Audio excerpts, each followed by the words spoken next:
Okay, so I think it's time for starting. Okay. So, dear rock mechanics colleague from Europe and the rest of the world, welcome to the third European rock mechanics debate. I am Leandro Alejano, ISRM VP for Europe, and I'm here to introduce this debate. European rock mechanics debates are based on an initiative by Charlie Lee, former ISRM VP for Europe, with the aim of get together from time to time and discuss hot topics on rock mechanics. These debates are held virtually, and each one will have two speakers with different perspectives on a hot rock engineering topic or on a specific technical aspect of rock mechanics. Both of them will present briefly their views and discuss with the other presenter and with the audience. One of the main aims is also to collect opinions and suggestions from the rock mechanics community.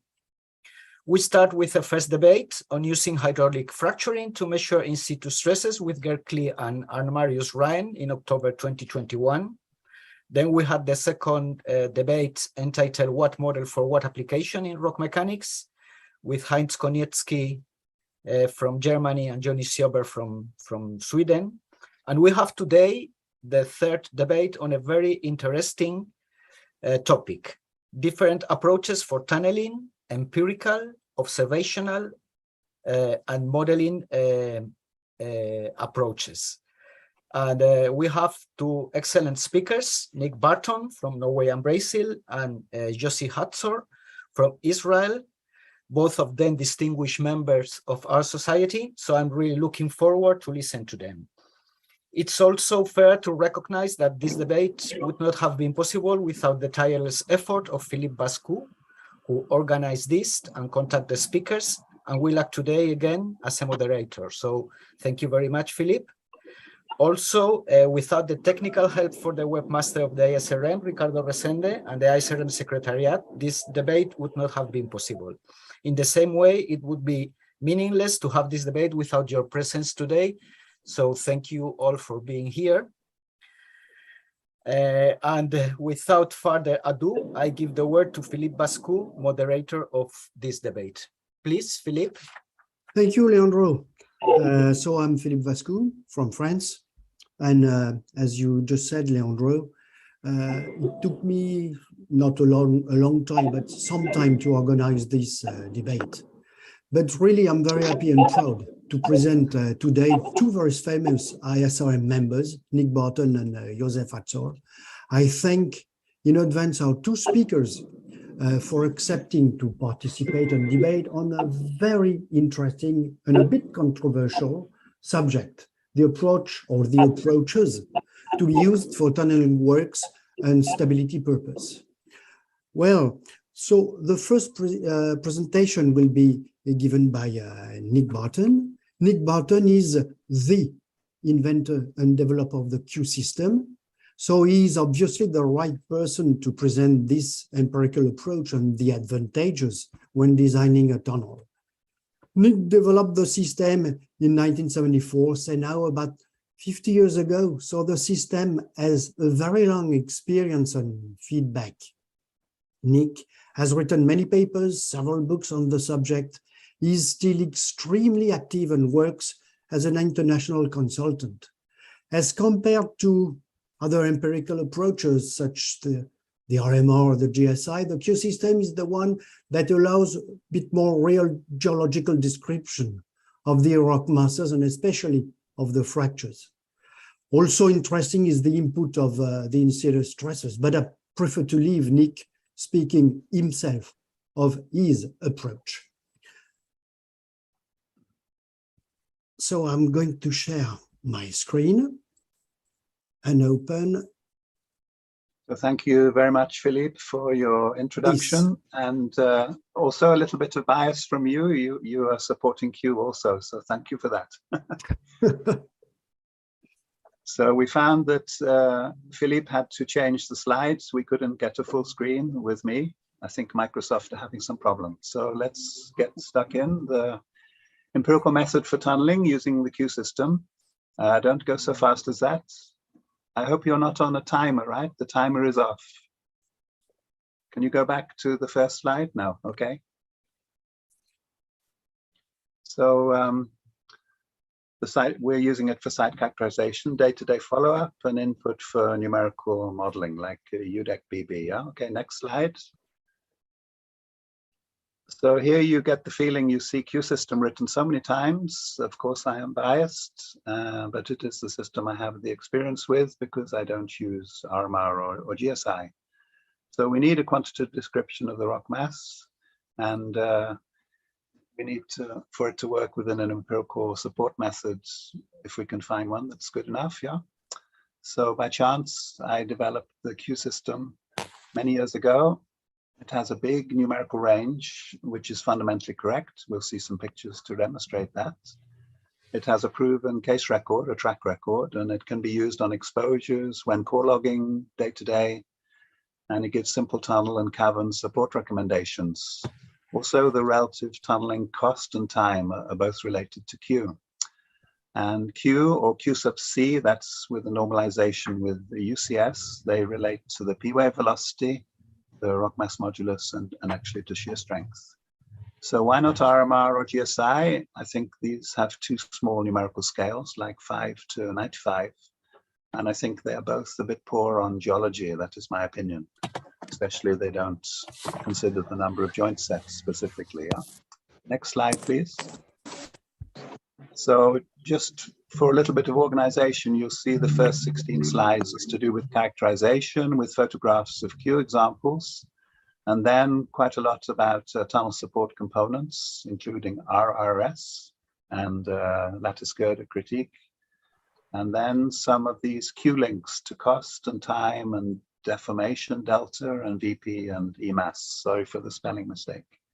And the last part, a very brief critique of Hooke-Brown equations and continuum modeling. Next one, please. So in bridge design, basically one is using hopefully known materials, yeah? And in tunnel design, we have unknown materials, or it depends how well we investigate how well they're known. And in both cases, we're using tangential stress and radial stress to make the bridge or the tunnel stable. And if the Q value is low, we need some help with the support, right? If the Q value is too low. This is a selection of nice photographs, but I and all of you maybe have thousands. It's basically to point out that we cannot test a rock mass sample as we do with steel or concrete or soil. So really the Q system saves us from impossible sizes of in situ rock mass testing. Next one, please. So with these thousands of photographs, hundreds of projects, many tunnels, and 40 countries so far and counting, one basic problem is that all the photographs and the rock masses, they're different. So we really need a day-to-day treatment. And next one, please. So this is a photograph that was not taken with the fisheye camera. It's just showing that there can be variation over short distances. We're in a granite quarry, not so far from Oslo, yeah? And the glaciation has removed in this area the weathering from the top surface, more or less. So all solutions are basically going to be approximate, yeah? So those of you who may not be familiar with the Q system, we use it down in the jointed area and another 1,000 or 2,000 meters below that. We leave the green and the orange for the soil mechanics people. So Q means rock mass quality or lack of quality, and there are ratings for 6 parameters that you see. And in pairs, they look like block size and interblock friction, something we call active stress. Next one. So just to see the full range of the Q value, the Sugarloaf Mountain in Rio on the left is maybe a Q close to 1,000 if we ignore that slab on the right side. And you see the parameters there, which give that number 1,000. On the right side is a fault zone with swelling clay, and we're getting close to the lowest value there. So a range of 6 orders of magnitude, yeah? And I believe this wide numerical range of Q, it realistically reflects the huge potential differences in rock mass properties. If you think of modulus or shear strength or velocity or permeability, there's orders of magnitude changes, and Q or ARMA or GSI, they should really be reflecting that huge range. Next one. So surprisingly, the first 200 case records, when developing Q, they already included 50 rock types, a lesser number of sedimentary rocks. Next one, please. We now have many, many thousands of cases, I guess, especially due to the hard work of my colleague Øystein Grimstad in Norway. So here's this example of the first parameter, RQD. They are actually 4 distributions of RQD for 40 kilometers of core logging done by about 12 to 15 engineering geologists at a gold mine.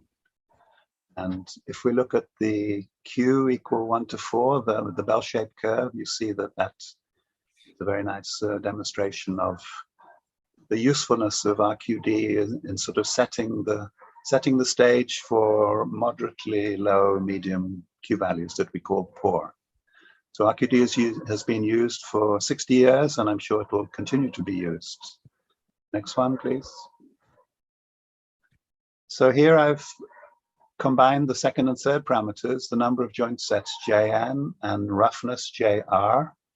And in the red numbers at the bottom, you see ratios. And the red ratios, they would be conditions that generally don't cause overbreak. And the blue ratios, as in the photographs, they cause overbreak in general because of lack of roughness and too many joint sets. So when JN over JR is 6 or more, you more or less have an overbreak that's difficult to avoid, even with careful blasting. Next one. So we're still on the third parameter. This shows just a range of roughness getting more and more. And we're allowed to use JR of 3.5 if we think it's more than 3. Yeah, there's no problem there. So JR determines dilation angle, stability, overbreak, and even failure, of course, when the roughness is lacking. Next one, please. Here I've combined the third and fourth parameters, JR over JA. By a miracle, really, the case records on their own, they gave this ratio in numbers, and when you convert it to tan -1 JR over JA, it turned out to be like a friction angle. I had nothing to do with that, so to speak. The case records gave this all on their own. So that table there shows friction angles that one is familiar with. The top left may be phi plus I or phi plus dilation, and the bottom right may be phi with a contraction. Yeah. Next one, please. So Q is only part of the rock mass description exercise. You see on the right the 3 pairs of Q parameters. There are a lot of other parameters we will collect when we're describing a rock mass. And if we're going to do numerical modeling, quite a lot of those parameters in group 2, the joint character, they will be collected. On the left, you see a way of presenting a large number of Q parameter ratings for the RQD, JN, JR, JA, and so on. I will talk very little about JW and SRF. You just see glimpses of them. We've basically covered the first 4 parameters. Next one. So here, a little glimpse of Q with low UCS. Is that possible? In fact, this is the Channel Tunnel, and we're below the chalk cliffs of England in the left picture, just below the tide line, and some very distinctly linear joints, planar joints in the chalk marl. Chalk marl is only 3 or 4 or 5 MPa compression strength. And the small TBM tunnel, that is the first pilot tunnel, bored just about 1 kilometer in 1880 until the English realized the French troops could march through, so they stopped boring. And we had to wait 120 or 110 years for the channel tunnels, yeah, the pair, with a service tunnel in between. And the ruler there is showing also the planar joint sets subsea in a relief duct. And on the right, histogram logging of this very early tunnel with a big range of properties during a few hundred meters. Next one. So now to support methods for tunnels, more about NMT, empirical, monitoring only with large spans. We don't need to monitor smaller tunnels because we know what the behavior is likely to be if we get the Q value right. We're not going to talk about NATM, but I will show one or two pictures. It's, I would say, semi-empirical, and we need careful monitoring. Next one, please. So thanks to a publication of NATM, AGS 2010, those are nice diagrams of NATM. We're not going to talk about that. We're going to concentrate on the left side. So if you go down those diagrams vertically, 1, 2, 3, 4. In 4, you see two gentlemen up in a cage, and they're inspecting the rock. They're seeing what the rock quality is likely to be on the next round. The bolt spacing there is exaggerated. Yeah, it's from a brochure that was made about 30 years ago. We'll see details of bolt spacing in a moment. Next one, please. So this is the support diagram that was developed by Grimstad from lots and lots of case records. And if we go across lower down on the left, it's too difficult that I can't point, but I don't think you can see this arrow going 4, 5, 6, 7, the different thicknesses of shotcrete. And if we go in the top diagonal, you see the reducing spacing of the rock bolting as the Q value is getting less. And we can use this diagram for temporary support estimation by using 5Q 1.5 ESR. Next one, please. So here, photographs of the bolting and fiber reinforced shotcrete, which is preferred to bolting and mesh reinforced. The diagrams are very realistic, actually. They're from Van der Waal, 1990. And we also like the CT bolt with extra corrosion protection. There are still 4 layers of protection after a joint has moved and cracked the outer membrane, the outer grout, sorry. So the bolt is galvanized and epoxy painted. Then there's the inner annulus of grout and a PVC tube. So those are really permanent bolts. They cost a little bit more, but if you're relying on bolting and shotcreting for final support, that's important. Next one. So overbreak.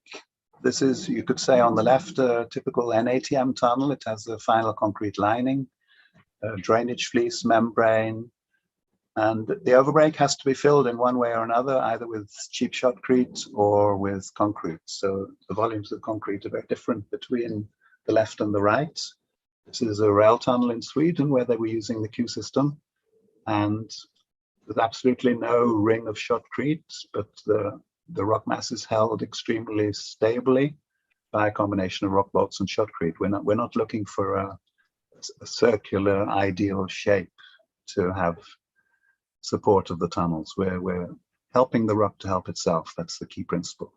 In a greater extent, I would say, than NATM, partly because most of the rock masses we're dealing with are a little bit better quality. Next one.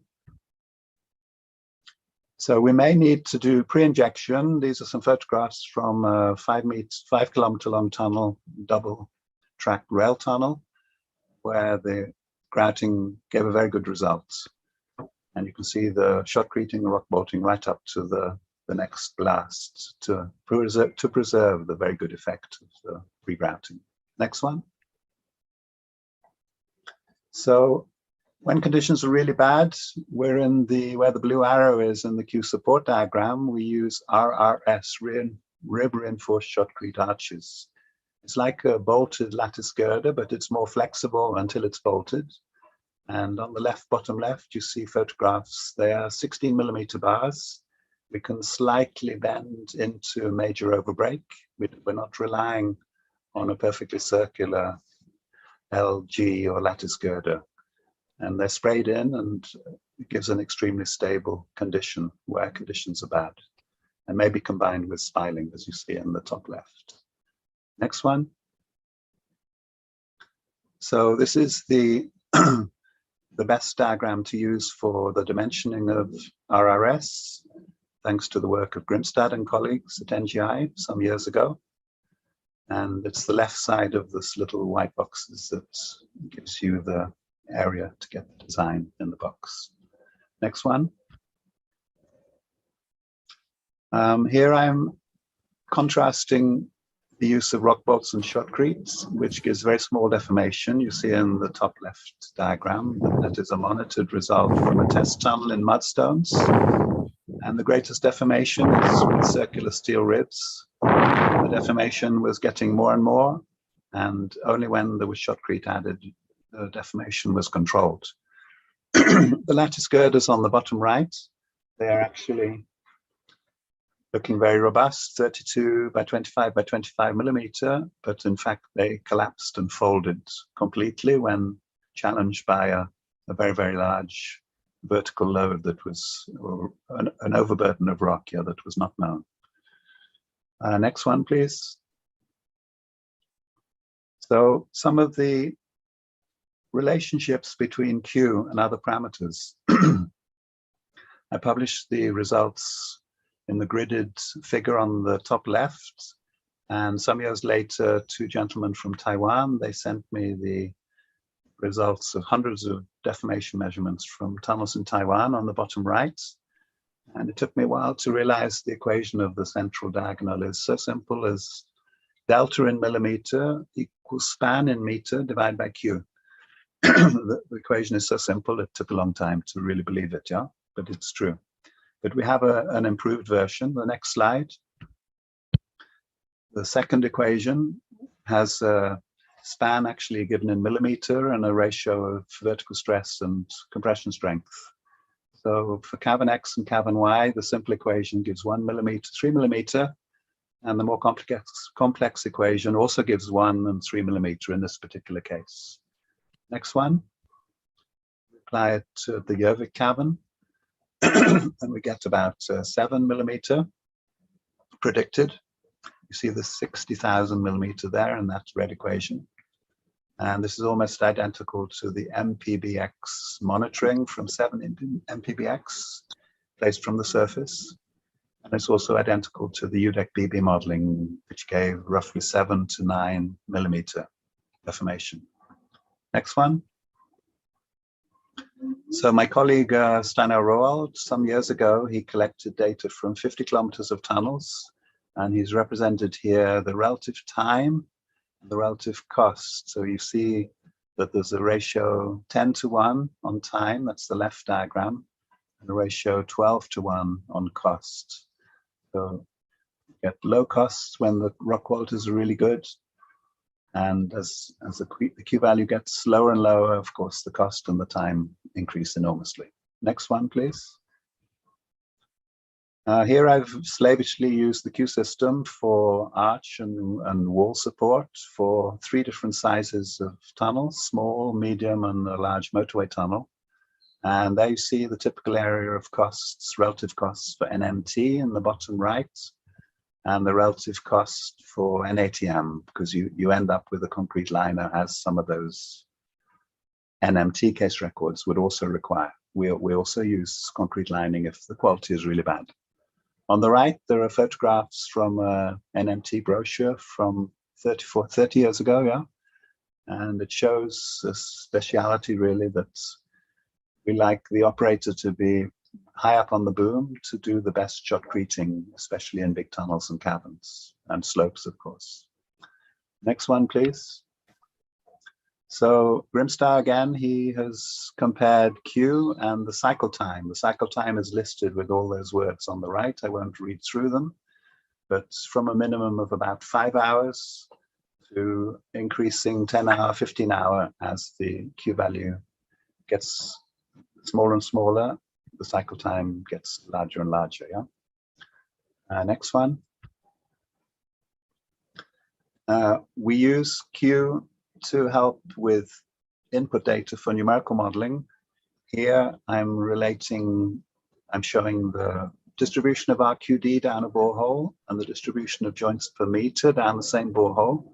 Q was varying similar to joints per meter, or around 2 to 30, mostly around 8 to 10 to 12, not increasing with depth, but velocity was increasing with depth due to stress. And that's the reason we have on the left, top left, we have the modulus 20, 30, and 40 GPa. Yeah? You can see those numbers. Next one. So we can estimate a relationship from empiricism between the P-wave velocity from shallow refraction seismic, the scale on the top left, and the Q sub C scale, that's the Q value normalized by sigma C over 100. And those two equations in blue and black, they show how you can estimate the E-mass, the rock mass modulus, deformation modulus, as VP is increasing with depth, which it generally does, yeah? The depth dependence must not be ignored. Next one. To finally critique on almost the last two slides, I think, of some modern trends. Next one. So these extraordinary equations, I feel that they're extraordinary. They take such a long time to write unless you copy them. And amazingly, actually, the GSI effectively is appearing 16 times in the equation for C and 12 times in the equation for phi. And to me, GSI, although it's got geological in the name, it's not really geological, and it's not very easily quantified. And D is the disturbance factor. It's really a joker because you can get nearly any result by varying D from 0 to 1. Yeah. Next one. So this these two figures, they're personal communication from Lisa Backer when she was working in NGI in the same team as me. And I much prefer the discontinuum modeling than the continuum modeling, where one's getting much more information. Both those model methods are very nice models. They're both developed by Condell, but the discontinuum modeling gives the best results, the most realistic results. Yeah. Next one. Finally, a historic picture, and we don't see any big wedges that have fallen out there from this 1880 rail tunnel. And I really question these wedge analyses with, I think, a lack of tangential clamping, yeah, and lack of dilation. So the final one, I think, is coming now. Next slide. So this is the end, and this is the same tunnel that you saw earlier with a very, very low inflow for 5 kilometers, very high illusional range before the pre-injection. So pre-injection may be a very important part of NMT. And the last slide is 3 conclusions. Empirical-based design, in other words, selection of support classes, is urgently needed on a blast-by-blast basis. The rock mass is unknown. Q-system characterization for tunnel support selection is empirical, and therefore it works. And to me, GSI and Hook-Brown equations for rock masses are not empirical, and they're highly suspect as representations of the geology. So thank you for attention, and I'm sorry I've used perhaps a little bit more than 20 minutes.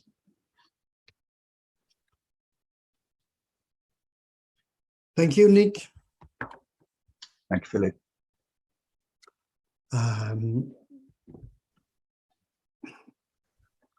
Now I have to introduce the second speaker, Joseph Hatzer. Joseph is professor at the Ben-Gurion University in Israel. Sims master and PhD thesis on discontinuous rock masses and validation of block theory under the supervision of Professor Goodman.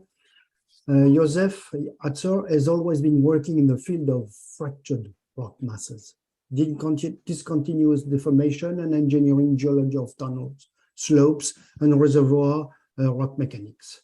Thus, Joseph is what I call a real practitioner, adding strong theoretical basis to field observations and analysis. His last book was published in 2017 on discontinuous deformation analysis, DDA, in rock mechanics practice. And because of his very rich experience, Joseph Hatzer also acts as an international expert and consultant. Well, that's over to you, Joseph. Thank you very much, Philip, for the kind introduction. And thank you, Nick, for this wonderful presentation. And I want to present an alternative view where the emphasis regarding the prediction of the deformation of the rock mass around the tunnel is on the discontinuities, as we see here in this wonderful photo that in fact was taken by Dr. Genhuashi in the Jinping project. So I'm going to present 4 cases that make us scratch the head and think what's going on and appreciate the need to consider the rock mass structure when we design excavations in rock. As you all know, rocks are discontinuous, and therefore, as also reflected in the Q system, the discontinuities play a major role. What I want to argue here is that the orientation of the discontinuities cannot be ignored. So I'll go through several case studies, starting with 2 tunnels in America. This is from my PhD work. And so in a sense, in a way, this presentation will go through my career, starting from the PhD work in the early 90s through some works in Israel in the 2000s, and then in China between 2010 and now. So this is 2 tunnels that we used as case study to validate block theory, and that was just then published. And together with Professor Goodman, we went to these tunnels and looked for evidence that block theory is indeed, it is able to predict failures in the rock. So 2 tunnels, one in Colorado, the other is in Tennessee, Glenwood Canyon and Cumberland Gap. And the work was published in a series of papers, as you can see there. So in Glenwood Canyon, they excavated this pilot tunnel. You can see that this pilot tunnel is within a wedge in the rock. And the rock mass turns out to have 7 joint sets. So if you have 7 joint sets and you want to consider combinations of 3 joints in every block, you're going to end up with about 35 possible joint combinations. Now, that's not realistic. And why do I say 3? Because we often find in the field that the blocks are tetrahedral, meaning there's 3 joints intersecting at the point in the apex, and then there is the free surface. And the reason for this is that predominantly they are tetrahedral is because the probability to obtain 4 joints intersecting through the same point diminishes very rapidly to 0. Therefore, we always find tetrahedral blocks, and this is why we're going to have to analyze 35 different joint combinations. Now, in each one of these joint combinations, there are theoretically 8 possible joint pyramids. If you remember, if you don't know, if you're not familiar with block theory, so here is an example from Goodman's book. We have 3 joint sets, and their intersections form in space joint pyramids. Each one has its own code, and the Shear's removability theorem says that the removable JP is the one that is completely contained in the space pyramid, in the space. So we're going to have 35 theoretically removable JPs from every free face. That's too many. And that's when, in fact, I came up with the idea that they are not, the probability for the different joint intersections is not the same. And we came up with this concept of block failure likelihood. And in fact, there are 2 criteria for this. One is the joint intersection probability, and then there's the stability of the removable JP that is formed. So the joint intersection probability is simply inversely proportional to the volume of this parallel pipehead. So the smaller the spacing, the higher the probability, makes it more often in the rock mass. And then we have to run through these occurrences, a limit equilibrium analysis to weigh the stability of each of these removable blocks and come up with the block failure likelihood. And I didn't alter those figures. They are from my work in the 90s with Professor Goodman. I kept it as it is, but you can see the survey from Hanging Lake Tunnel and from Cumberland Gap Tunnel, and we compare between the block failure likelihood, which is a number here, the way it was formulated back then, and the number of failures that were mapped in the walls as block molds, and you see that they match. So a lot of these theoretical combinations don't yield removable blocks that we need to be concerned of. And that means that with running such an analysis, it's not so complicated. We can actually define 1 or 2 blocks that would be critical for a given free face and design for it, study its maximum length, and then dimension our support accordingly. So this is the issue of the block failure likelihood. This is not something that can be done with conventional classification methods. I'm not distinguishing right now between the existing methods. The other thing I want to point out is that the deformation in the roof, not only it's a question of the rock mass quality as Nick proposed with his empirical equation span over Q. It's very interesting that he was able to validate that. But in fact, the interaction between the blocks in the roof play an important role. So this is just an example of an historic site. I spent a lot of time in my career working on preservation of ancient sites underground and on the ground, slopes, tunnels. And this is a Tzedekah cavern underneath the old city of Jerusalem. And it's been standing there for at least 2,000 years, probably more like 3,000 years, or anywhere between 2,000 and 3,000 years before present. Historians tell us that the dimension stones for the temple were quarried in that quarry of limestone. And within this quarry, we have a hall that has been called Freemasons Hall because the Freemasons make their initiation ceremonies there, used to at least. Anyways, it's a large span room that is standing unsupported for thousands of years. Mm-hmm.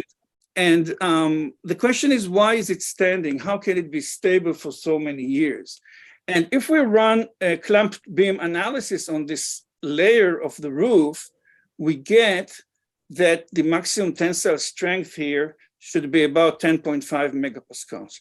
But the tensile strength of the rock is only 2.8 megapascals. So it must have, if this was the model, it must have failed in tension.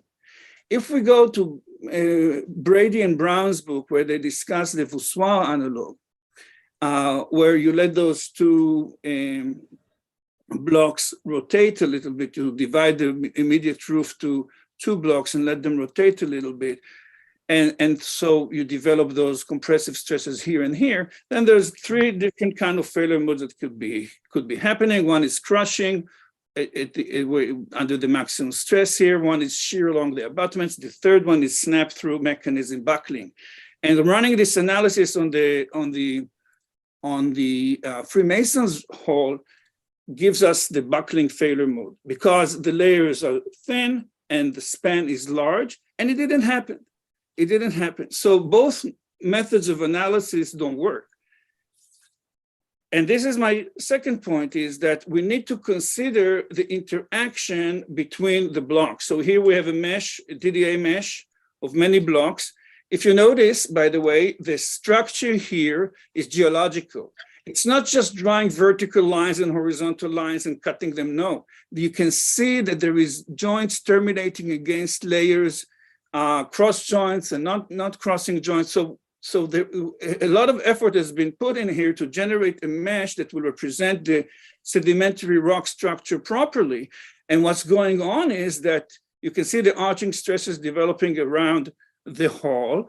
And then there is some shear developing along those 2 abutments. But then after some shear, there is an arrest of the motion and a development of arching stresses through the immediate roof. You can see it here. This is the vertical displacement. So if this is the lowermost layer measurement point, it goes down and then it stops. And that's when this horizontal stresses reach their maximum value and the displacement is arrested because of the arching mechanism.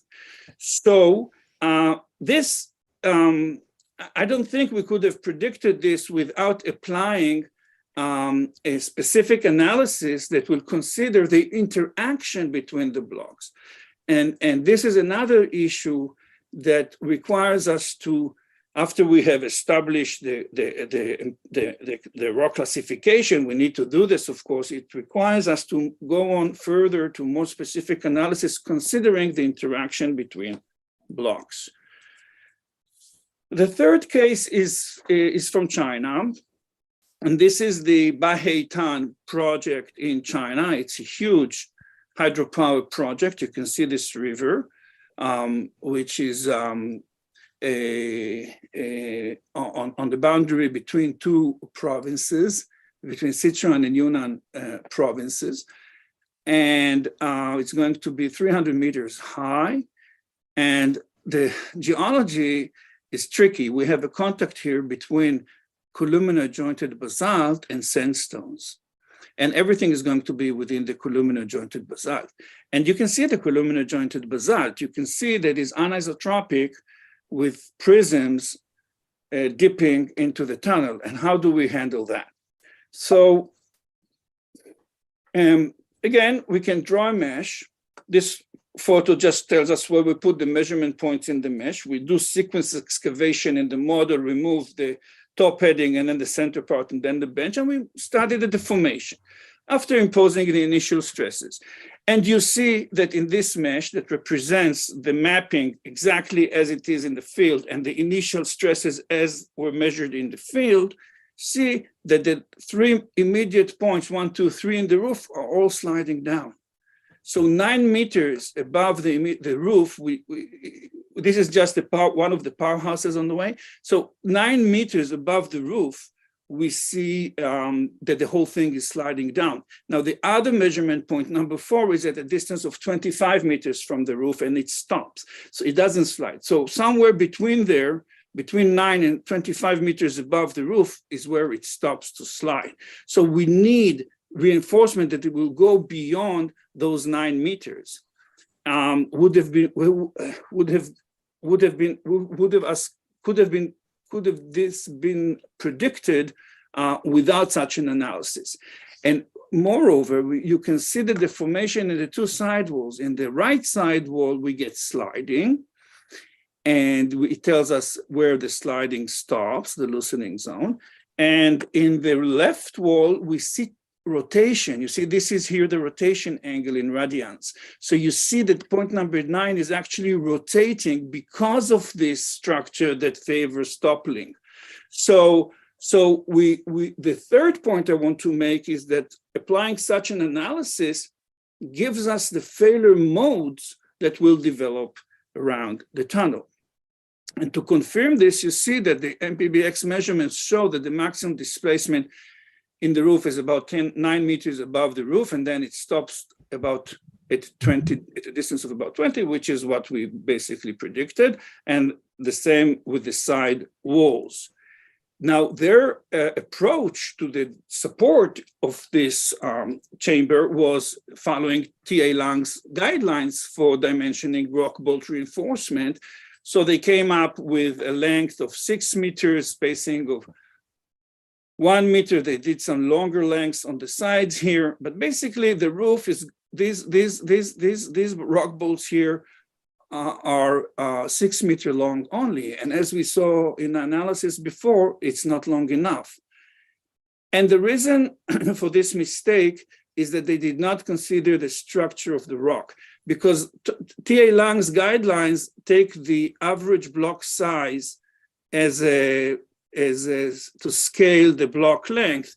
And what I'm arguing here that in the roof, the average block size would be the distance between those basal layers of the flows of the basalt.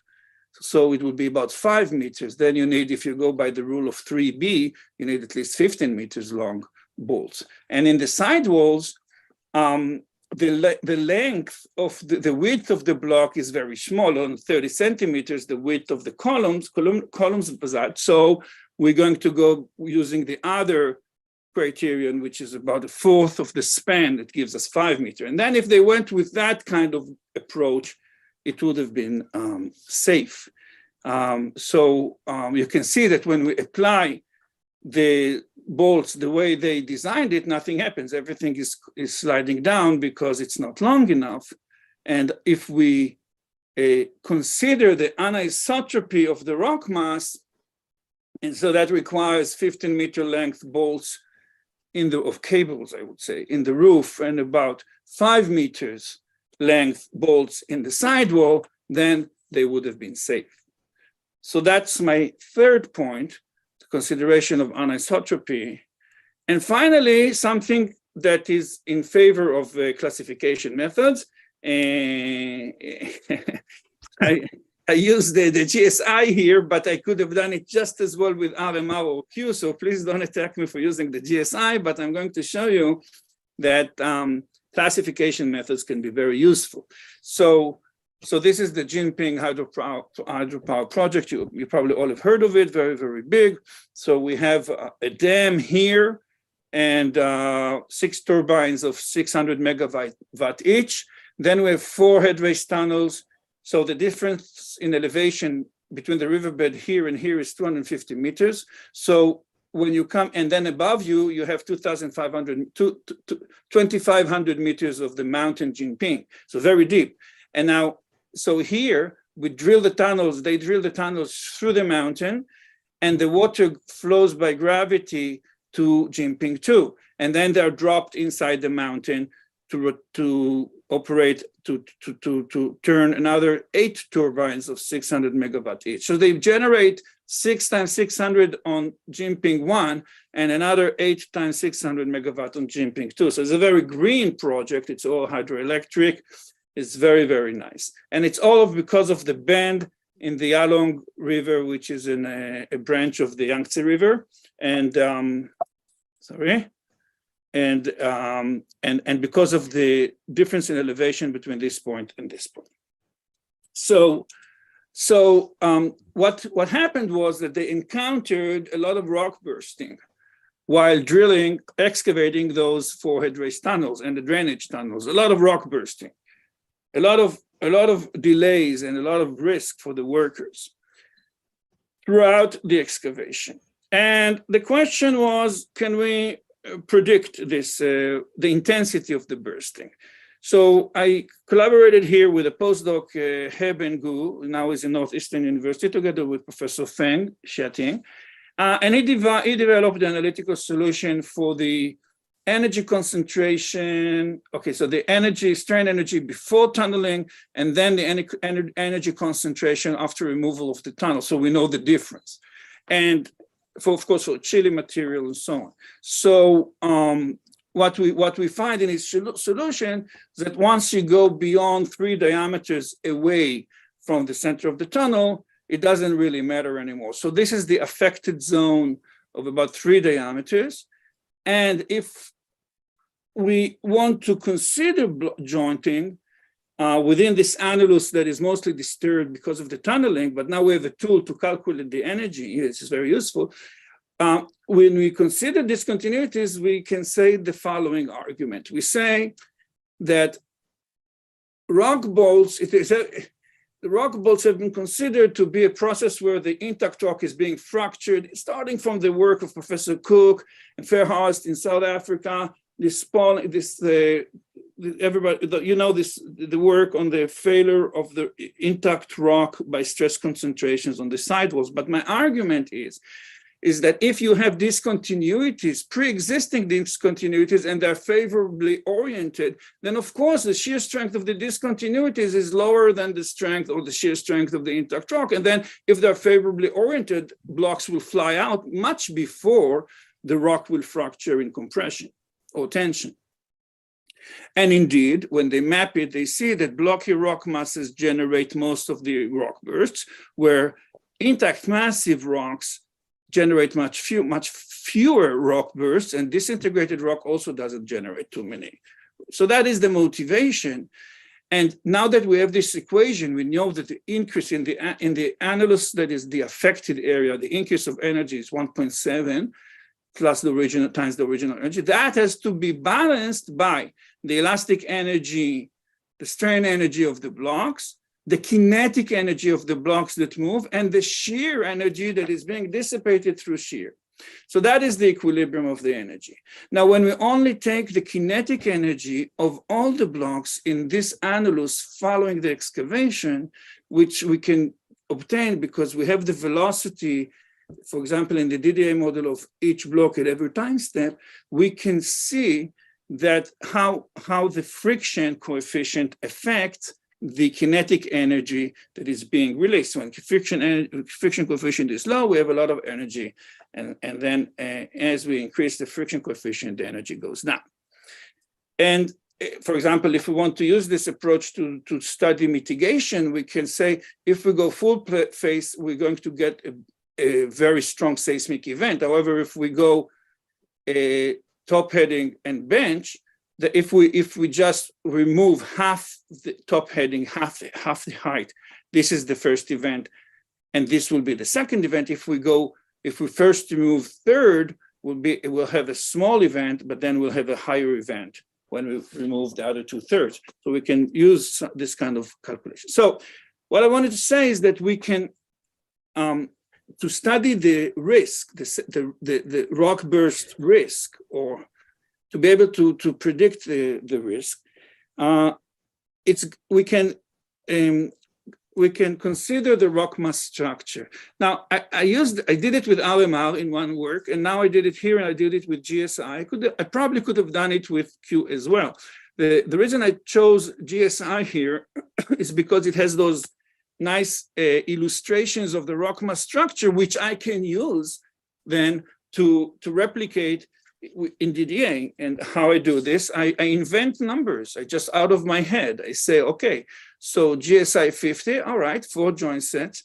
I'll give them some orientations. That will be the total number of blocks in the mesh. I will do this kind of spacing. Now, important thing I want to point out is that spacing is not the only parameter that is important. Also the length of the joints and the bridge between the joints. So you can see parameters here, because that's what is responsible for the interlocking. If we just generate infinitely long joints, we get an artificial mesh of lines that intersect one another, and the deformation pattern will not be realistic. But if we consider spacing, length, and bridge, then we are getting a more realistic, more geological, as Nick said, picture. And now I assign just friction angles for the different GSI values and the intact modulus from the rock mass modulus. So these are all my own guesses, okay? And so I can generate meshes that correspond to different GSIs. So this is GSI of 50, and this is GSI of 70, and this is GSI of 80. I'm using the statistical line generation code and then the block cutting code in the DDA mesh. And I'm getting these maps of rock mass structure. Just to show you, zoom in, this is a 55 GSI, and this is a 75. And everything is under initial hydrostatic stress of 55 MPa. The tunnel opening is 10 meter length, and the dimensions of the model 100 meter by 110 meters. So we can run this, and when we run this, we find this interesting result that that in fact the kinetic energy of the block system around the tunnel is higher for the medium quality rocks, the GSI 60 type of rocks. That's the highest. Why do I say that's intense? Because before we did this study, they came up with this chart, the Chetney's colleagues, and they said that intense would be 4 to 7.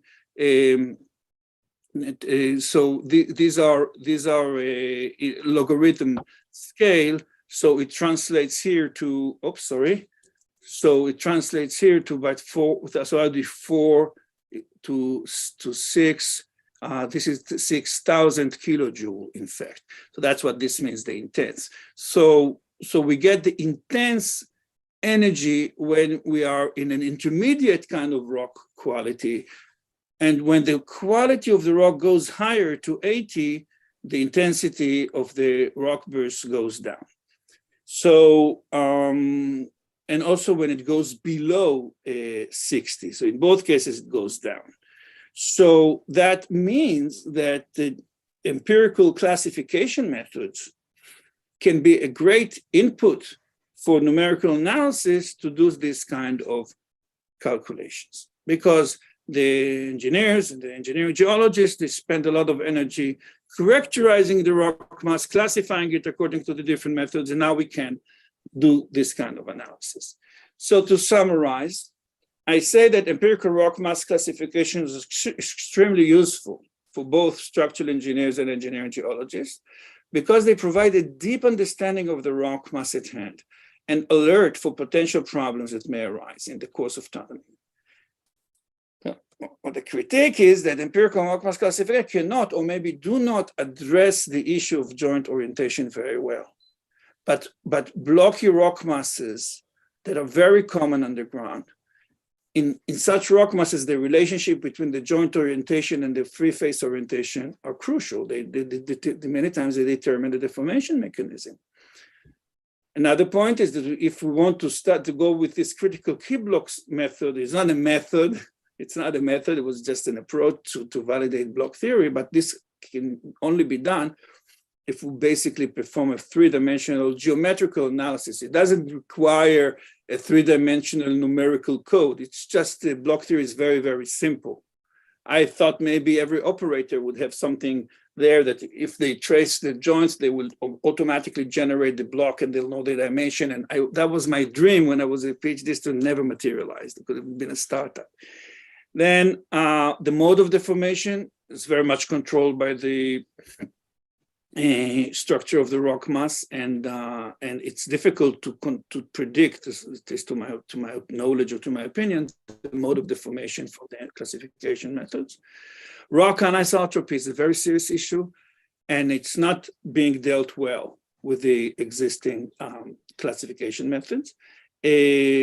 However, I showed you that some processes, dynamic processes, can be scaled. The intensity of those processes, like rock bursts, can be scaled by the classification value.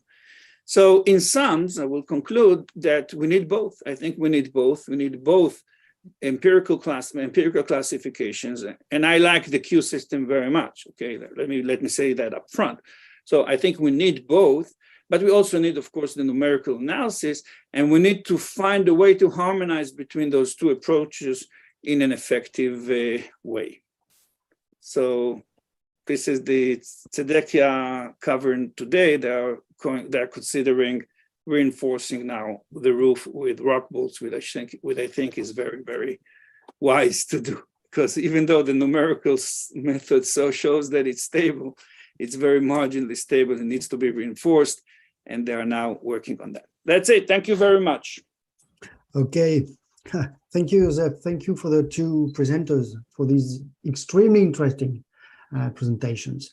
So we have all seen that both of you try to incorporate and use as much as possible the geological conditions, which is great.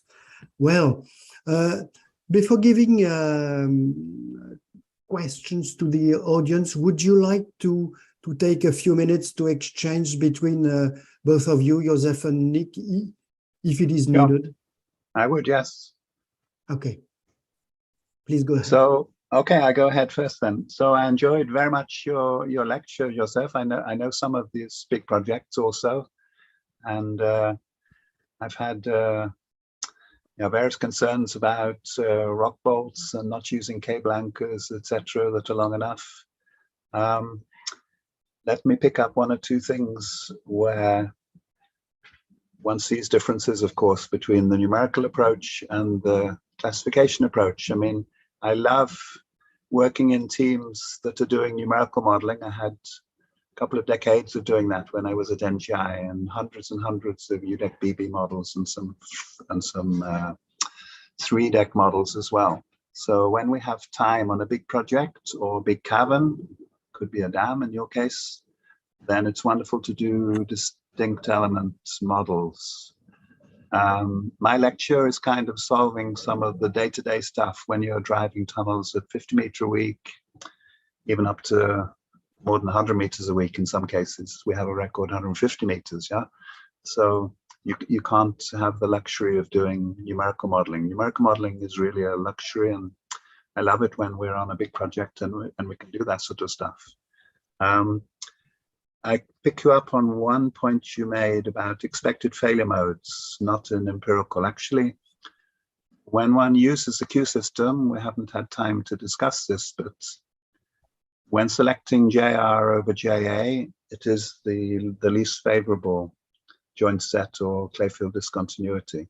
So, I mean, one is thinking about orientation, and also orientation actually comes in whether the discontinuity has a strike that is just crossing the tunnel or whether it's going subparallel to the tunnel. So your maybe lower Q value because of adverse discontinuity will apply much longer distance if the discontinuity is going subparallel with the tunnel. So I have always defended that actually orientation in effect is very much in the Q system. Maybe it's not in RMR and GSI, but it's very much in the Q system. And I use RQD in an anisotropic way as well. So we can link higher Q values with higher RQD and very often higher velocity, higher deformation modulus. And the opposite in opposite directions, yeah. I agree very much in making discontinuum models where the joint structures should not be just sort of crossing the page like in a carpet. Yeah. So it's very important to do that. Yeah. So always in our approach in NGI, we would get an engineering geologist, very occasionally me, to draw our impression of a representative jointing, maybe in a big drawing, yeah, and then we could move the models around in this drawing. Because we digitize the joint structures that are more geologically realistic rather than using these joint generators. We never do that. Right. And yeah, rock burst, I had one sort of question about that. I mean, I have been working a little bit with Baotang Xian, who developed the FRACOD fracture mechanics code.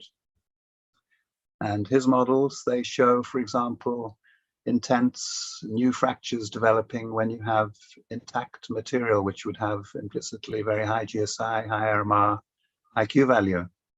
So there would be very strong fracturing when there is new fracturing, yeah, when there is very high stresses.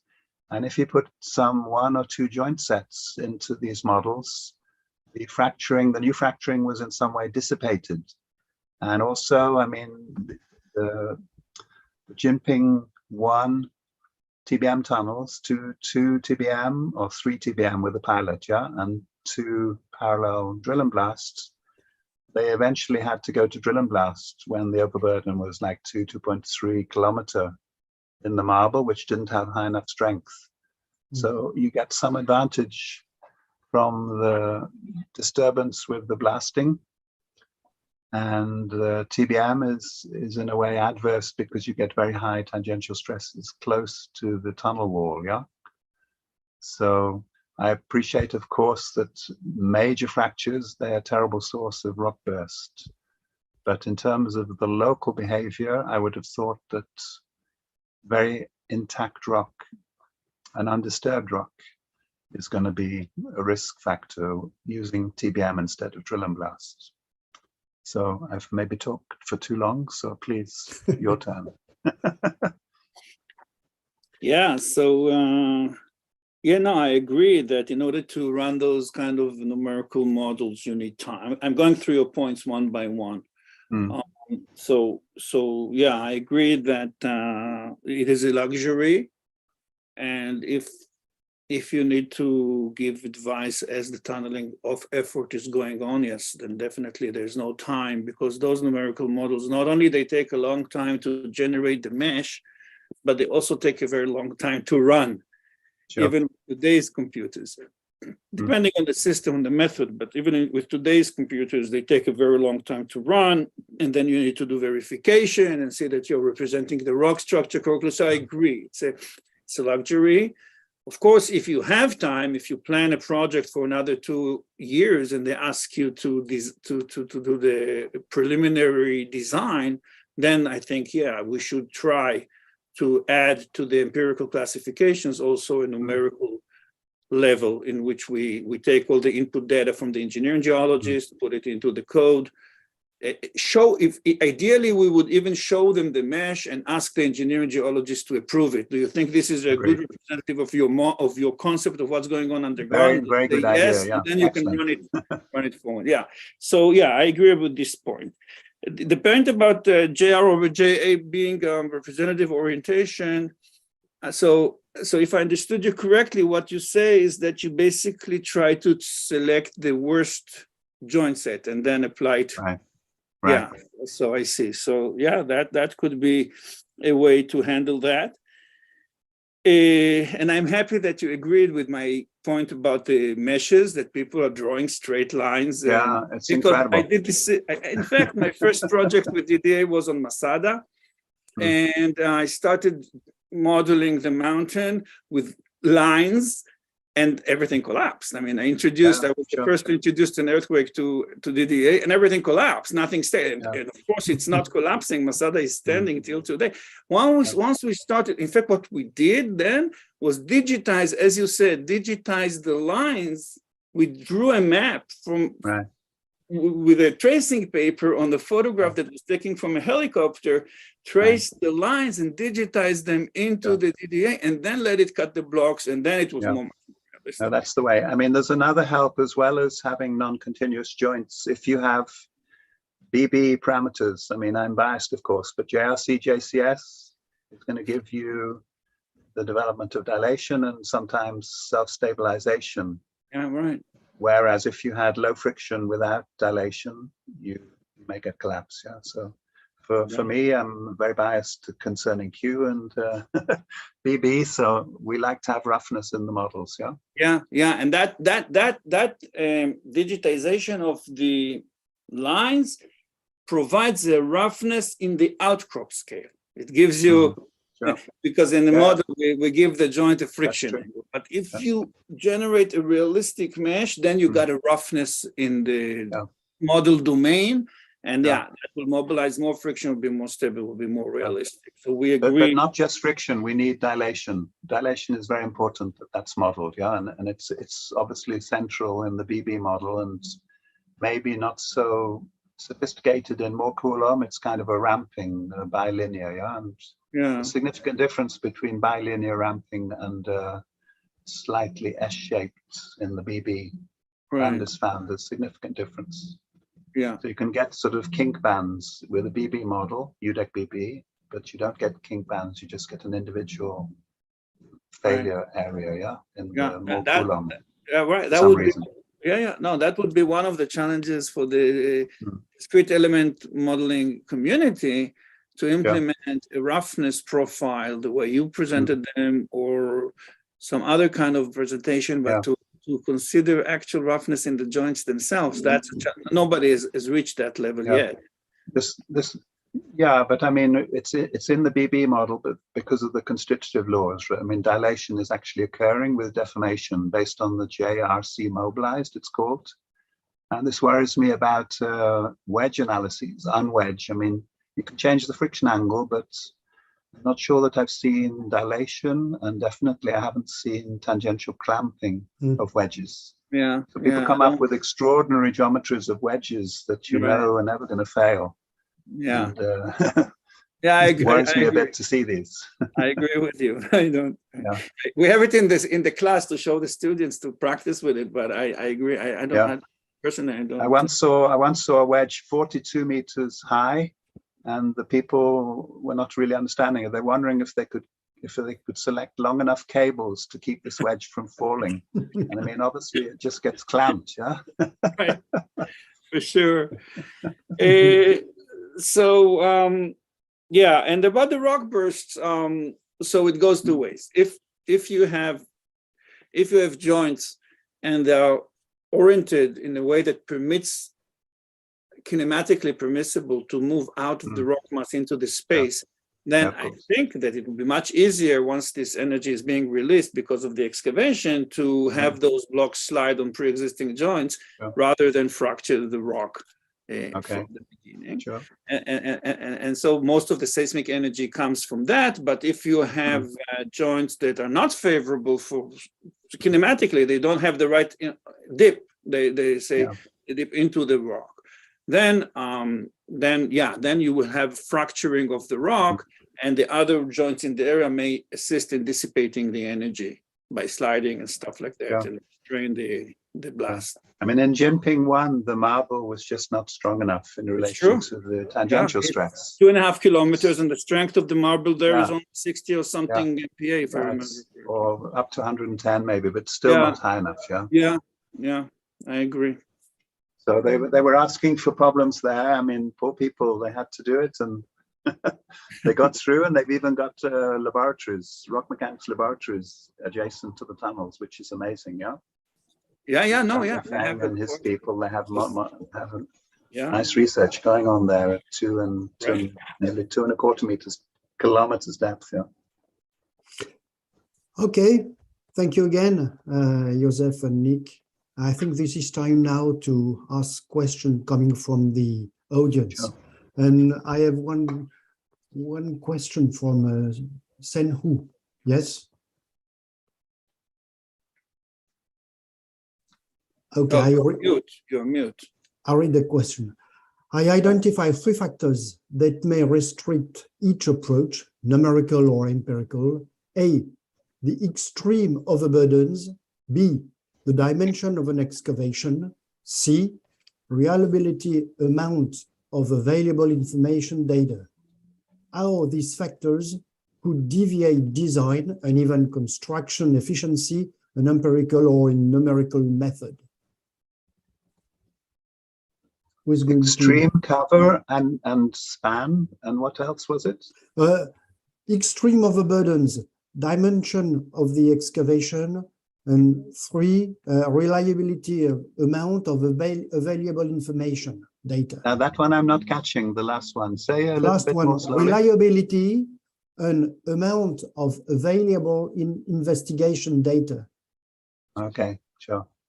Well, basically the geological input. Sure. Coming from the investigation.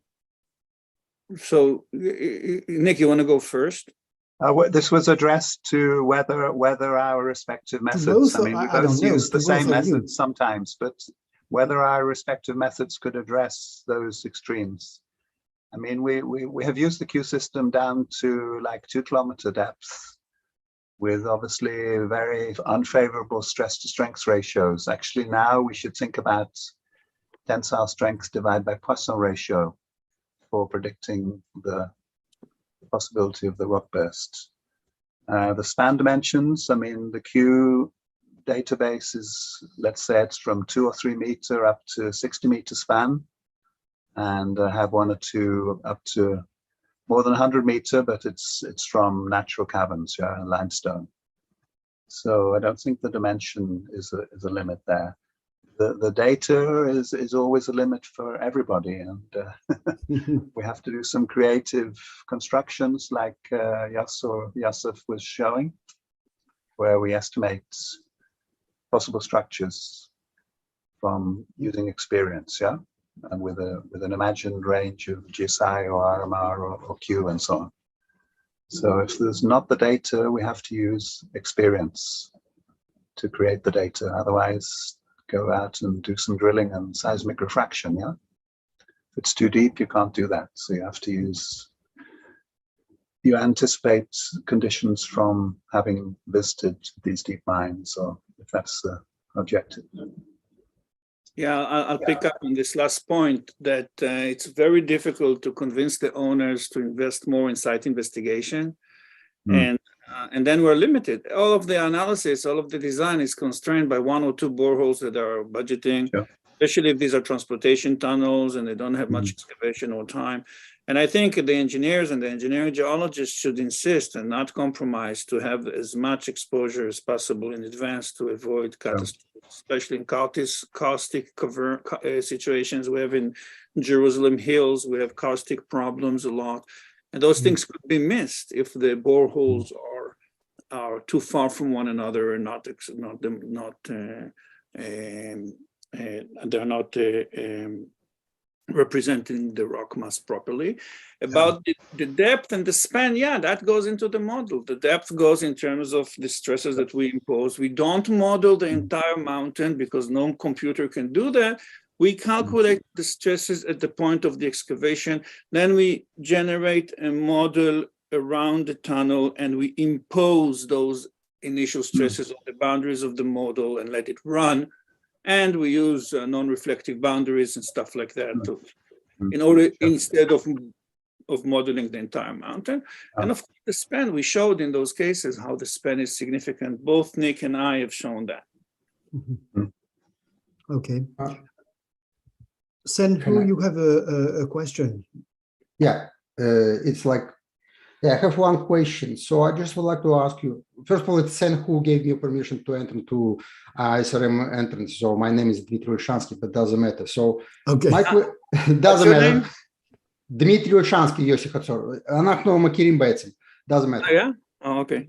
Yes. I just like to ask a question regarding ISRM. So we have 3 books, ISRM 9070, Yellow Books, and Blue Book. And then the third book was issued maybe 7 years ago. My question to you, and this one I was surprised, in first 2 books, we have very good chapters for outcrops, how to describe all joints and fractures and et cetera, from geological point of view. All of a sudden, all these chapters disappeared and people just was concentrated on just lab tests and borehole log scores. Actually, and what I'm struggling every time, I'm from Canada, okay? I'm living in Canada right now. So I was surprised how come the most important chapters was disappeared from ISRM book. Because I'm just sort of struggling, I'm a geological engineer, yes, and geotechnical, doesn't matter, slash. So I'm struggling every time with civil engineers, like tunnel engineers and et cetera.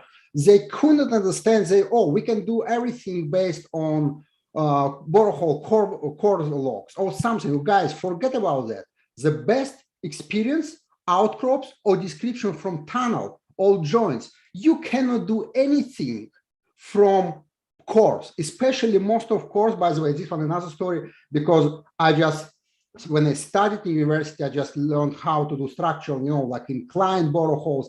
I've never ever seen in my life, after 30 years working in industry, like inclined, like very rare, when you want twice. That means most of boreholes are vertical. So definitely, and people, by the way, trying to describe all description based on core. Guys, you cannot make strike and dips because your core rotated inside your drilling. And people cannot get it. And all chapters was disappeared. I was just freaked out. I'm sorry for like my language, but it's what Yossi, by the way, like I just tried to do like long time ago, 30 years ago. Do you remember me? Maybe younger.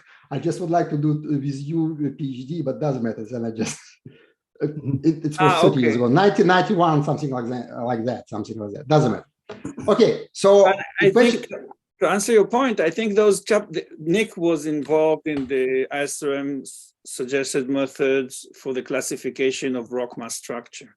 It's a beautiful chapter, and if it doesn't appear in the modern version, maybe because they decided to keep it as it is and not to change it. Mm-hmm. But they are trying to. There's a group that is trying to update it.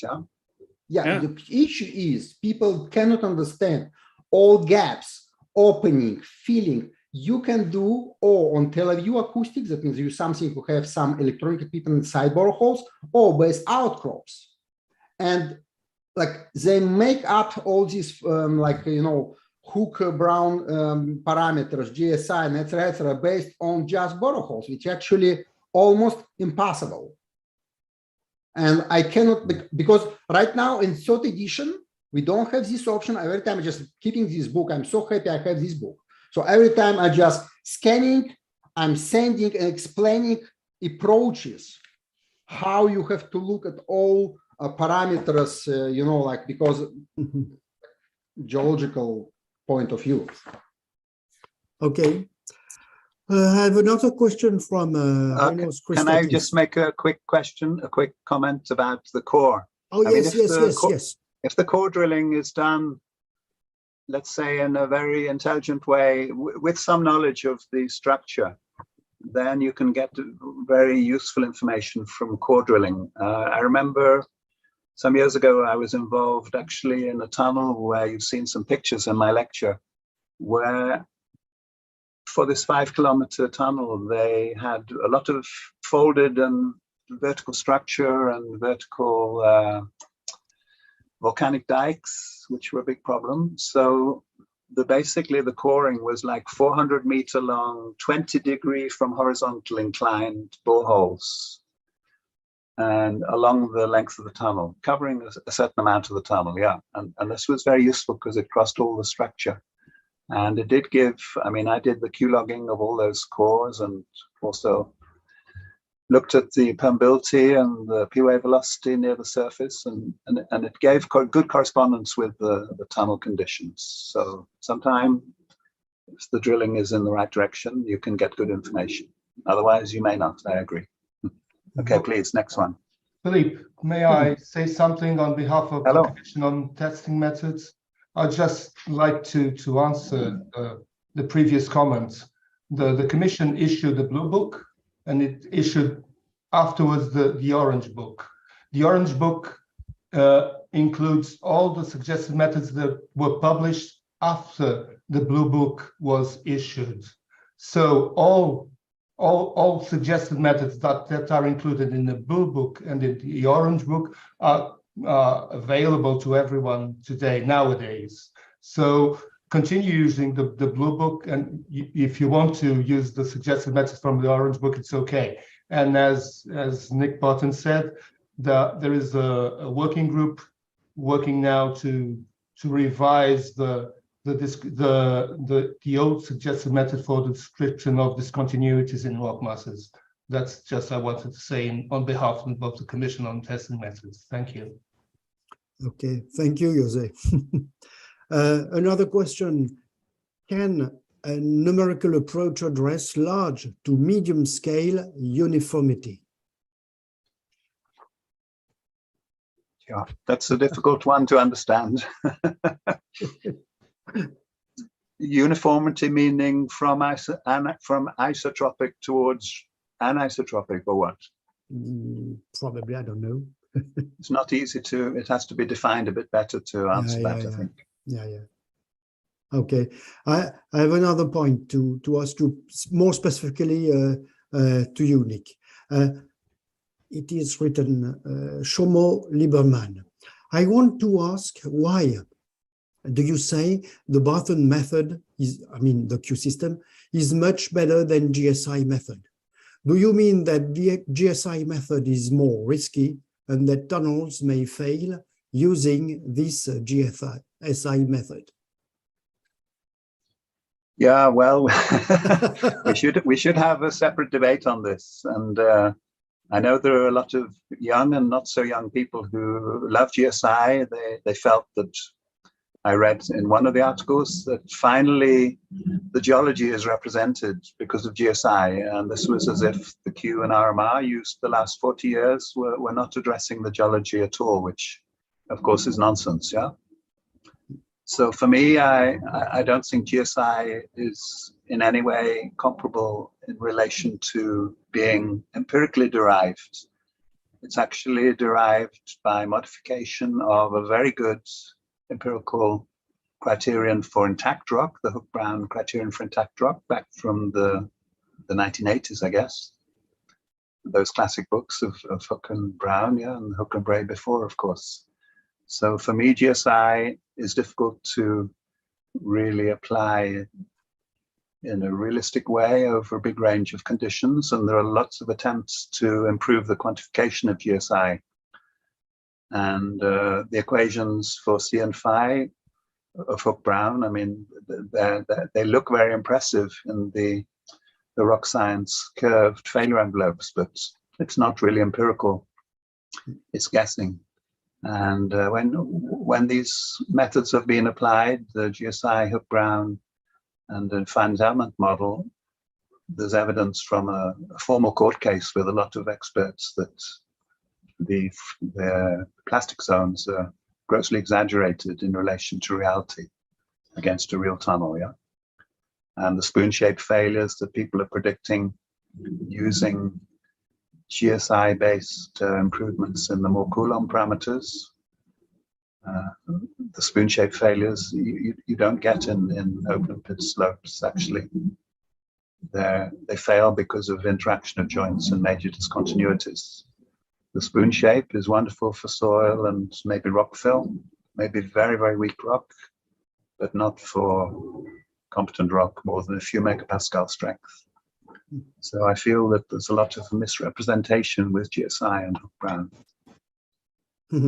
I think that GSI personally is rather widely used simply because of the images. As Joseph said during his presentation, we can catch the images and see, well, if they represent or not what we are facing when looking to an outcrop. However, this advantage can be also a disadvantage because it is simplifying the geological or even oversimplifying the geological reality. We need a million images. Of course, of course. So it can be useful, but will never cover all the geological situations. Well, I think, if I may, I think the problem is the attempt to carry it over to predicting rock mechanical properties like Young's modulus, and that's I think attracts most of the criticism. The table itself with the structure and the condition of the joints, I think it makes a lot of sense with the pictures and the graphs. yes. But the attempt to take those numbers and then force them into predicting the rock mass strength and rock mass elasticity, so we end up with those equations that Nick pointed out that are not feasible. Nobody's going to be using such equations to predict. We all know that it's empirical anyhow, so why use such long? So that's maybe they went a step too far, because Hook and Brown themselves said that about the Hook and Brown criterion that they didn't intend this to be something very accurate. It was more like scaling, and now they take the GSI and use it to predict strength, deformability, and that may be extending it too much, too far. Yeah. I mean, the problem is that GSI and Hook Brown, they end up in a mixer, and you get a continuum model. So where's the geology in the continuum model? It goes away. It goes away. Yeah, it's fluids of different viscosity. I just would like to step in, just ask one more question, guys. How applicable all GSI and other models, constitutive models, because we have real rocks like limestone, dolostone, some basalt, etc., and we have half rocks such as shale, chalk, marl. And what I found, because here in Canada, in Toronto, for example, we have shales, okay? And everyone using GSI models and etc., Hook Brown, etc. How applicable is that? Because like every time when we're drilling, it's like, because of half rock, I don't consider it's a rock, it's real rock. It's kind of compressed soils whatsoever, yes. More cemented, less cemented, but it's not rock. And generally most of joints or bedding or whatsoever horizontals in this type of shales, type of rocks. How applicable, or what you think the best model for this type of materials, shales, chalk, and marl? I just would like to ask you. I mean, your shales, for sure, they are too anisotropic, really, to be represented in GSI. I mean, I don't think Hook wanted GSI to be used in anisotropic conditions, but later Marinos joined him and came up with some more sketches with very anisotropic flysch and things like that. Really, to my mind, going a little bit outside the original intentions of GSI. Because GSI, I mean, Hook has thought of GSI as an isotropic property, and RMR is isotropic. He thought Q was isotropic also, but it's not. We use it in a very anisotropic way. So when you have the really anisotropic rocks like your shales with the high horizontal stresses as well, I don't think you're going to get representative results with GSI-based methods. Chalk, I mean, depend on the strength of the chalk, of course. I've shown that the Q system can be used way down to just a few megapascal strength. If a rock mass is jointed, we can use Q even if the strength is very low, and we mobilize UCS over stress or tensile strength Poisson ratio to see if there's a fracturing problem. Yeah. But things like, what's it called, lahar, the volcanic ash that's been transported and deposited and is almost without joints, we can't tackle that for sure with RMAR and Q in a very realistic way. When there's no joints, it's difficult to use these methods, yeah? And you have to, it's a continuum you're looking at, you have to use a continuum method in some way and get appropriate input data. Thank you, Nick. I see that Luis Lamas has raised his hand. Luis, you have a question? No, I don't have a question. I just wanted to make the same clarification that José Morales did. I mean, about Senhu's comments about there's the blue book and the new book, the orange book. But José Morales already clarified everything. So they are complementary. They complement each other. They don't replace each other. That's what I wanted to say. Okay, thank you, Luis. And congratulations for the excellent debate. One question from Christoph Weber from Switzerland. Can you hear me? Yes. Yes. Yes, my question was about particular cases relative to the mudstone or siltstone that, and specifically in the case of water tunnels, I have seen several cases of failure of water tunnels because most probably well, when you excavate, it is in dry condition. Then when you fill up the tunnel, it will be under wet conditions. There will be variation of pressure in the tunnel, then modifications in the geotechnical characteristics of the joints and maybe also on the matrix. And I would like to know what would be the best to represent that. I think in myself that the most representative that I have seen is the ISRF and the Q system. That most of the time in the failures that I have seen, the Q system was used to define the final lining, and most of the time the failure was because the people did not apply correctly SRS. So this is mostly how could we improve to avoid such phenomena. And with regard to modeling, I do not know any other methods than to take very conservative parameters in order to anticipate this phenomenon. But how would you treat this problem? Yeah, that's very good question. The water tunnels. Incidentally, for those that don't know, the majority of the original case records for developing the Q system were actually hydropower tunnels from Norway and Sweden. So a lot of hydropower tunnels with slow flowing water, say 1.5 to 2.5 meter per second. And one problem I've seen, I'll come to the mudstone in a moment, but one problem I've seen is that sometimes people have used an unchanged Q logging to design supposedly the support for a river diversion tunnel with very high velocities. And there's been an enormous failure because of that in Colombia, yeah, where the velocities were more than 10, 12 meters per second, also going around a sharp bend.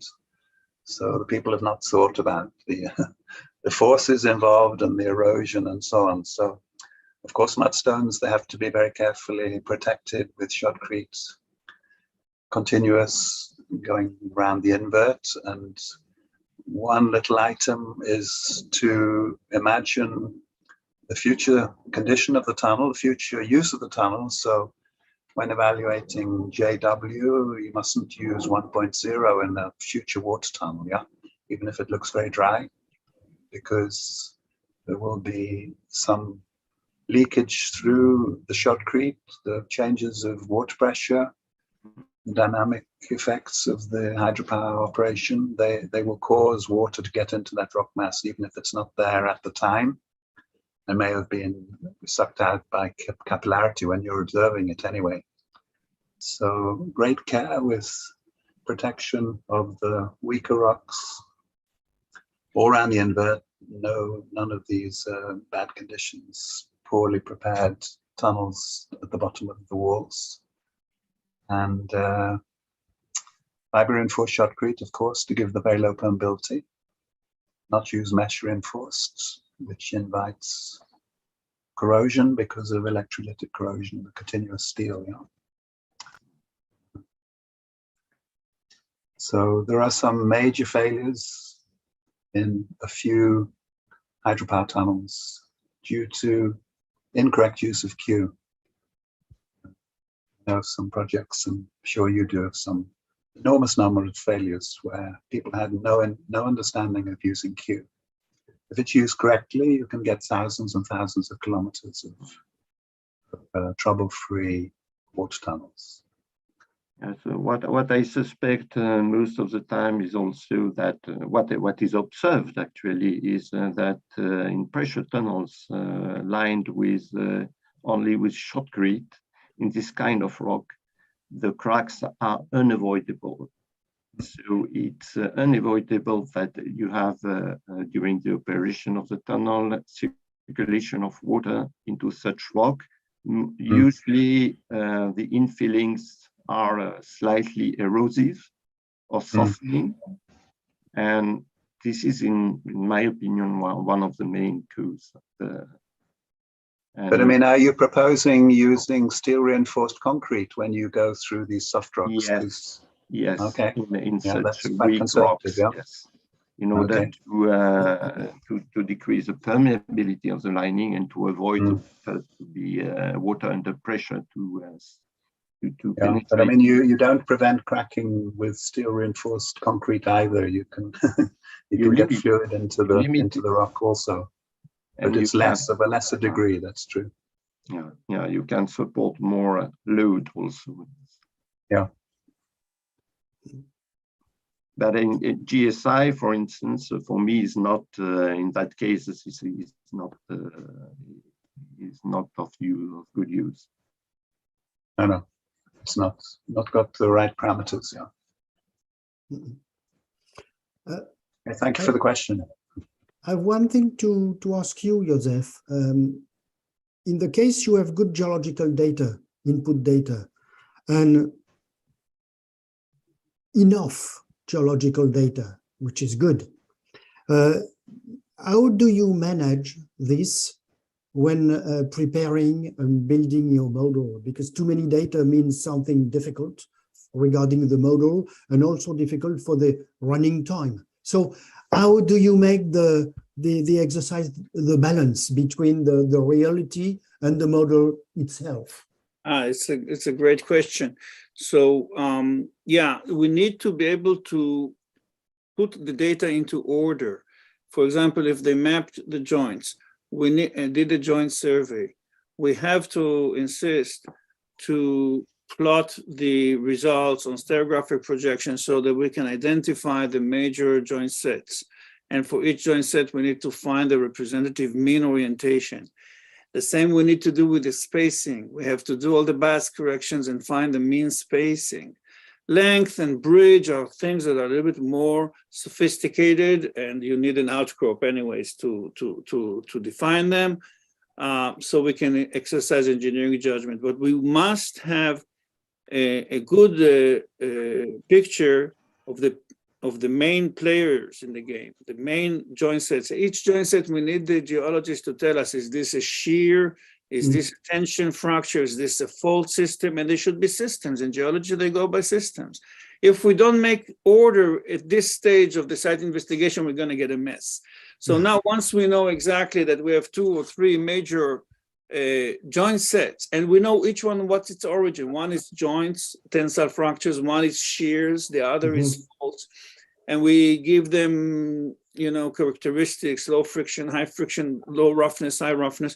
then we have enough tools to, and we need to know, the distribution of the spacing if possible, and if not, at least the mean spacing. And then we have enough tools to select the critical, the most dominant faults, discontinuities in the system, and to generate it. We would not like to do it one by one. We generate using a line generator, but this line generated code can accept various lengths, various spacing, various bridges, and then we examine the mesh that we obtain, and we ask ourselves and consult with everybody involved in the project, is this representative of the problem? Once there is an agreement, we can run the model forward. It would be a waste of time to run the model without establishing first the correct mesh. So that's very, very much linked to the site investigations. And the friction is important, friction can be very different between joint sets, and that will have a very important effect on the deformation. So we need to, people don't send the samples for direct shear testing. I don't understand this. They do only uniaxial compression. Why? Why aren't they testing direct shear? I mean, I'm talking about my country. They don't. And it's very important. Nick mentioned the issue of roughness, of course, and dilation. Of all of these things are very important to define the correct friction. If we can assign a friction angle with confidence of 55 degrees for a joint set, then it's going to be a totally different picture than if we assign a friction angle of 20 or 15 degrees. We don't want to be extra conservative because everything then will collapse.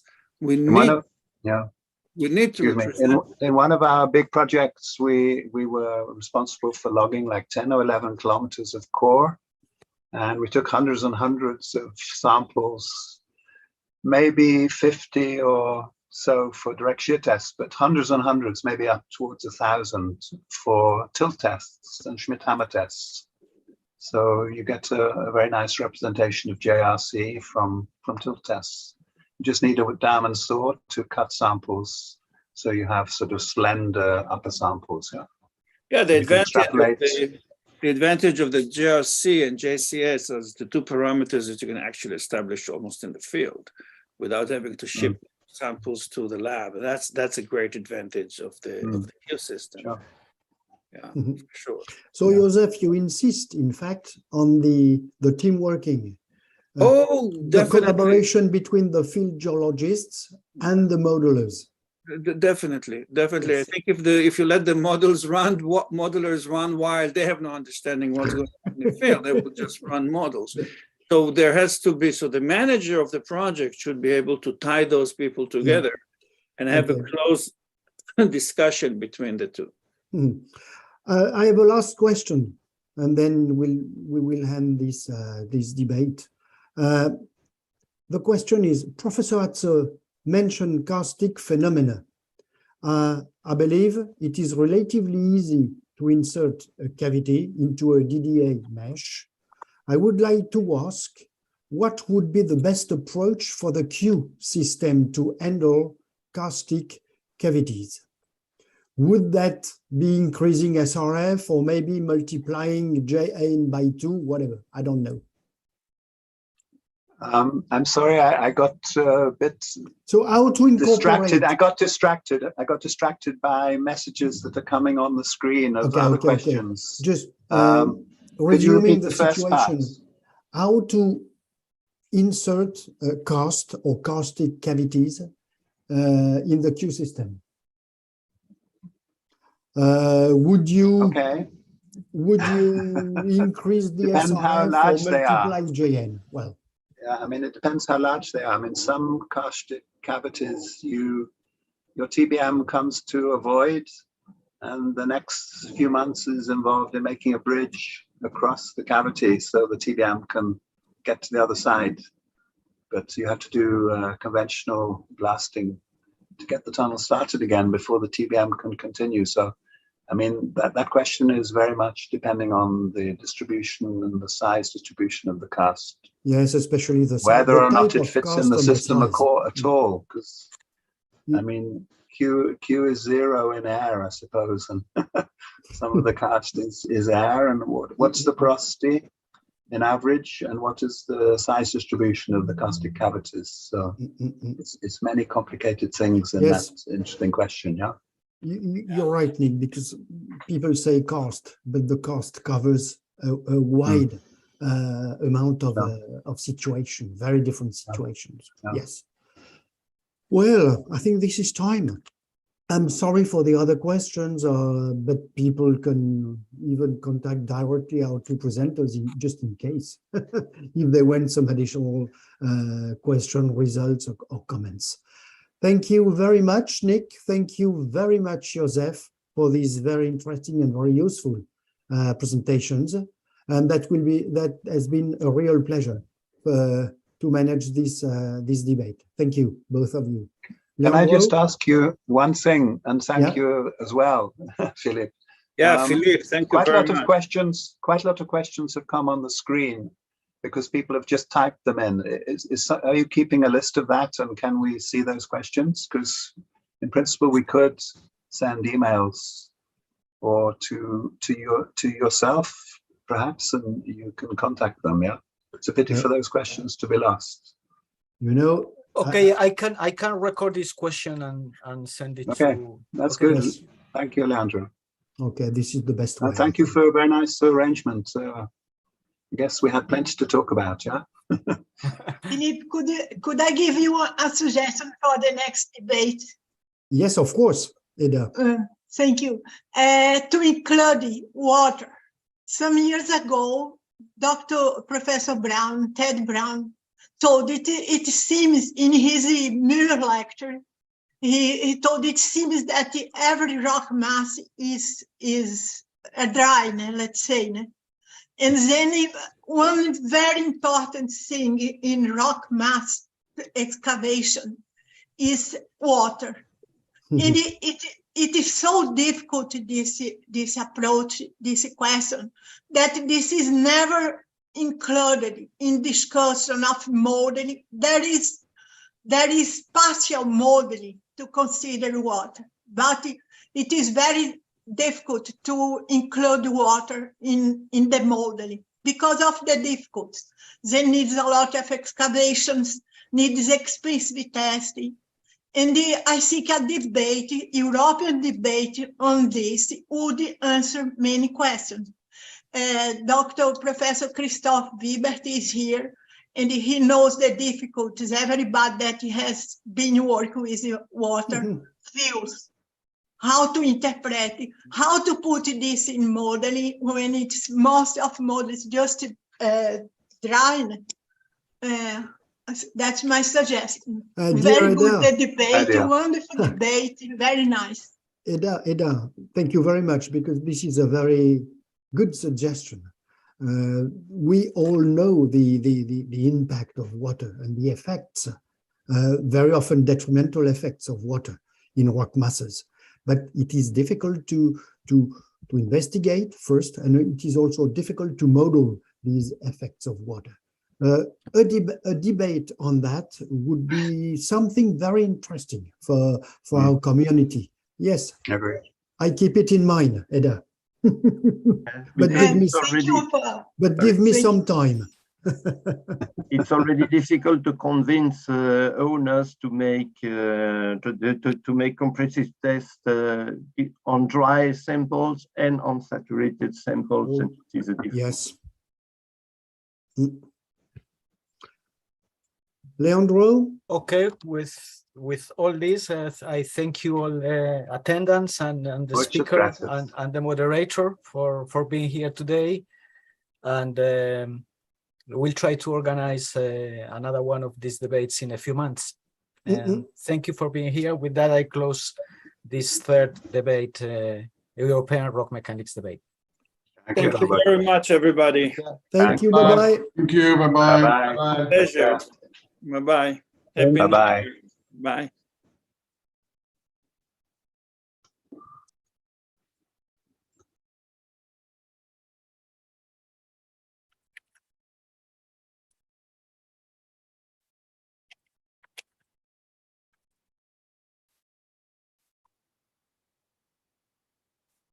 Leandro? Hi. Yeah, I'm recording the last the last questions, and I will send them to you so you can send them to these people. Okay. Okay. I think it was a very good debate. I think so. This kind of debate with two people like Nick and Joseph could last hours, of Yeah, course. I know.